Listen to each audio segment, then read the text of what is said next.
Sumagot si Job. 16 na kabanata. Sumagot si Job, napakinggan ko na iyan noon pa. Sa halip na aliwin ninyo ako, lalo nyo pang pinabigat ang paghihirap ko. Hindi na ba kayo titigil sa pagsasalita ng walang kabuluhan? Ano bang gumugulo sa isipan nyo at wala kayong tigil sa pakikipagtalo sa akin?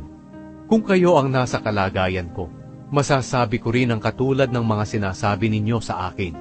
Pagsasabihan ko kayo at kukutsain pa, pero hindi ko gagawin iyon. Sa halip magsasalita ako ng mga salitang makapagpapalakas at makapagpapaaliw sa inyo. Ngunit sa ngayon, patuloy pa rin ang paghihirap ko kahit ano pa ang sabihin ko. At kung tumahimik man ako, hindi rin ito mawawala. O Diyos, pinanghina niyo ako at winasak ang buong sambahayan ko. Pinapayat niyo ako. Butot balat na lang ako. At ayon sa iba, ito ang katunayan na ako'y nagkasala. Sa galit niyo, O Diyos, sinalakay niyo ako. Para kayong mabangis na hayop na lumuray ng aking laman. Nagngangalit ang inyong ngipin at tinititigan niyo ako na parang ako'y inyong kaaway.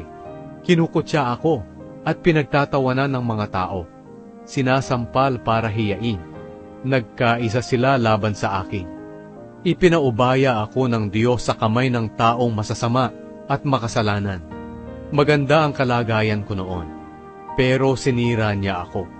Hinawakan niya ako sa leeg, inilugmok, at ginawa niya akong puntiryahan. Pinalibutan ako ng mga tagapana niya, at walang awang pinagpapana.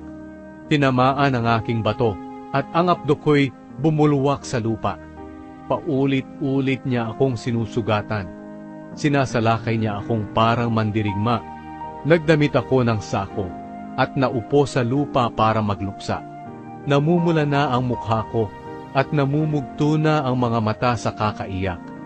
Wala akong nagawang kasalanan at tapat ang aking panalangin.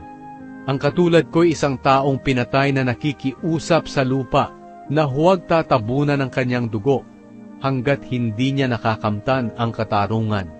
Kahit ngayon, ang saksi ko'y nasa langit.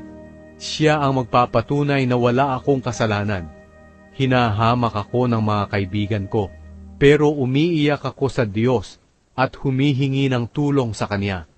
Ang saksi ko ang siyang magmamakaawa sa Diyos para sa akin, katulad ng taong nakikiusap para sa kanyang kaibigan, sapagkat malapit na akong pumanaw at hindi na babalik pa.